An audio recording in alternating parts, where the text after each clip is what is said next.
نحمده ونصلي ونسلم على رسوله الكريم اما بعد فاعوذ بالله من الشیطان الرجیم بسم اللہ الرحمن الرحیم قل یا ایها الناس انی الیکم رسول اللہ جمیعا صدق اللہ العظیم وصدق رسولہ النبی الکریم ونحن علی ذلک من الشاہدین والشاکرین والحمد للہ رب العالمین ان اللہ وملائکتہ یصلون علی النبی یا ایہا الذین آمنوا صلوا علیہ وسلموا تسلیما۔ محبت اور ذوق کے ساتھ آواز بلند درود پاک پڑھیے، السلام علیکم۔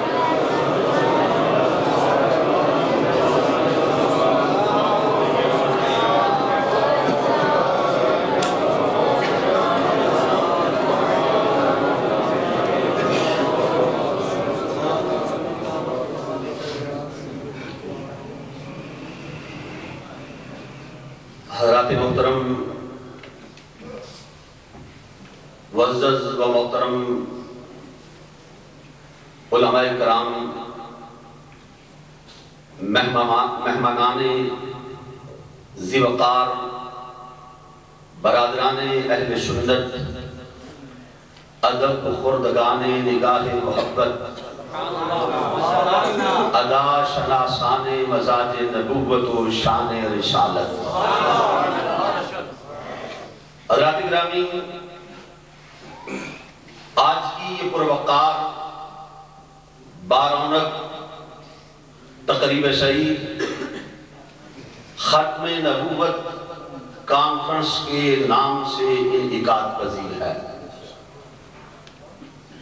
مرکزی ادارہ فیضان ابوالبیان کے زیر اہتمام آج کی محفل پاک، جس کے اندر دنیا خطابت کے اندر ایک عظیم نام، فصیح اللسان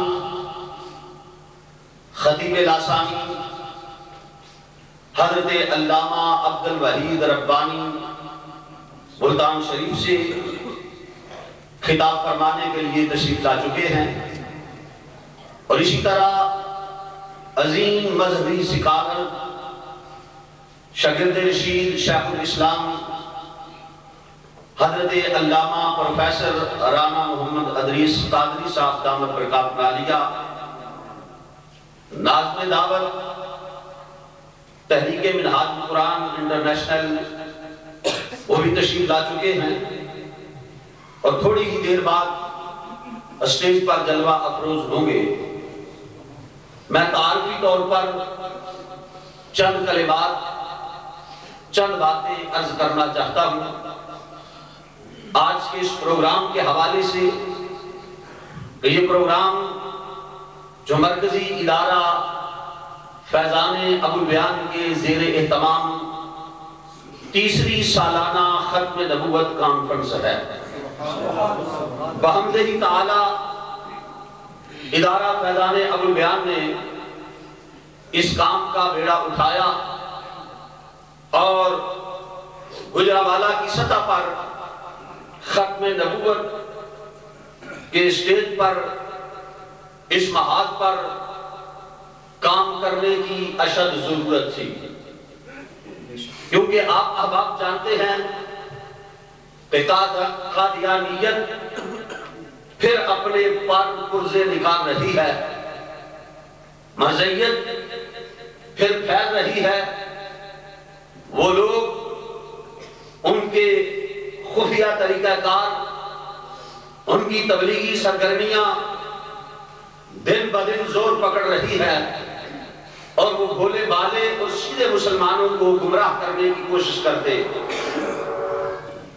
دولت کے سہارے پر وہ انگریز کے ایجنٹ، پاکستان کے دشمن، اسلام کے دشمن اور ختم نبوت کے منکر، جن کو حضور سرور کائنات صلی اللہ علیہ وسلم نے ارشاد فرمایا کہ میری امت کے اندر 30 دجال اور کذاب پیدا ہوں گے جن میں ہر ایک نبوت کا دعوے دار ہوگا۔ اے میرے امتیوں سن لو، انا خاتم النبیین لا نبی بعدی، میں آخری نبی ہوں، میرے بعد قیامت تک کوئی نبی نہیں ہوگا۔ یہ ہمارا ایمان ہے، یہ عقیدہ ہے، اور یہ عقیدہ پر حق ہے۔ اس کے بغیر ایمان نہیں مل سکتا جب تک قبلی والے آقا کے ختم نبوت پر ایمان نہیں ہوگا، اس وقت تک ایمان مکمل نہیں ہو سکتا۔ حضرات گرامی، عقیدہ ختم نبوت یہ اسلام کا بنیادی عقیدہ ہے، اور اس کے بغیر ایمان کا تصور بھی محال ہے۔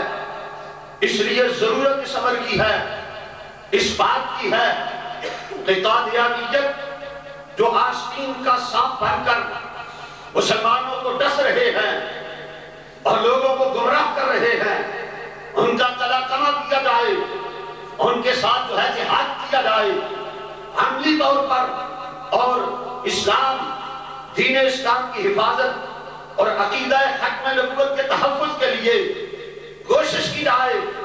وہ لوگ جو مسلمانوں کو مسلمان نہیں سمجھتے اور وہ اپنے آپ کو فقط مسلمان کہتے ہیں اور نجات دہندہ اور اہل جنت فقط خود کو تصور کرتے ہیں، انہوں نے ایک جھوٹا نبی، ایک جعلی نبی، انگریز کا ایجنٹ اسے تیار کیا، لوگوں کے سامنے پیش کیا۔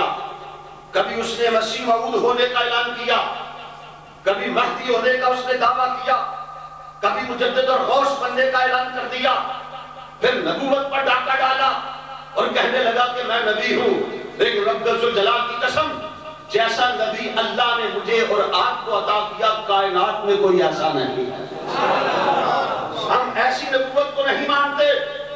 وہ نبوت ہے مسلمان کے لیے برگ حشیش، جس نبوت میں نہیں شوکت و عظمت کا پیغام۔ ہمارا اعلان یہ ہے کہ اللہ نے جو ہمیں نبی عطا فرمایا، رب ذوالجلال کی قسم حضور سید الانبیاء ہیں، اللہ نے اس امت کو خاتم الامم بتایا، اللہ نے ہمیں جو قرآن کتاب عطا کی وہ خاتم الکتب ہے، اور اللہ نے ہمیں جو نبی عطا فرمایا وہ خاتم النبیین ہے۔ ایسا نبی پوری کائنات کے اندر نہ کوئی آیا ہے۔ کیا خیال ہے آپ کا؟ قل کے سبحان اللہ کہتے ہو۔ نہ کوئی آیا ہے اور نہ قیامت تک کوئی۔ اللہ کی ساتابہ قدم شان ہے یہ، انسان نہیں انسان، وہ انسان ہے یہ۔ قرآن تو بتاتا ہے کہ قرآن تو ایمان بتاتا ہے انہیں، اور ایمان یہ کہتا ہے میری جان ہے یہ۔ ایسا نبی جس نبی سے خطاب رب کرے، جس نبی سے خطاب رب کرے۔ مرزے پر بھی بھئی آتی تھی اور فرشتہ تھا ٹیچی ٹیچی، جتنے فرشتے نام پڑھ لو نہ کسی کے نام میں ٹے آتی ہے نہ کسی کے نام میں چے آتی ہے، لیکن وہ ٹیچی ٹیچی، کیونکہ نبی انگریزی تھا، فرشتہ بھی کوئی اسی قبیل سے تعلق رکھنے والا تھا۔ جناب ماشاءاللہ ہمارے نائب معزز خطیب اہل سنت حضرت علامہ محمد گلفام حسین فاروقی صاحب دامت برکاتہ العالیہ تشریف لائے، ہم دل کی عطا گرائیوں سے میں خوش آمدید کہتے ہیں۔ حضرات جی بخار عرض یہ کر رہا ہوں کہ وہ کہتا ہے کہ مجھے انگریزی میں وہی آتی تھی، کیونکہ انگریز کا بنایا ہوا تھا نا، وہی بھی بولو تو صحیح، ڈرتے ہو؟ بولتے کیوں نہیں؟ حقیقت یہ اگر سنی بولتے رہتے تو کوئی دوسرا پیدا ہی نہ ہوتا۔ آپ بولتے نہیں، اور جب تک آپ بولیں گے نہیں اس وقت تک بات بنے گی۔ اگر اب نہیں بولو گے تو کب بولو گے؟ خاموش رہنے کا وقت گزر چکا، اب آپ کو عملی طور پر کام کرنا ہوگا۔ حضرات یہ کر رہا ہوں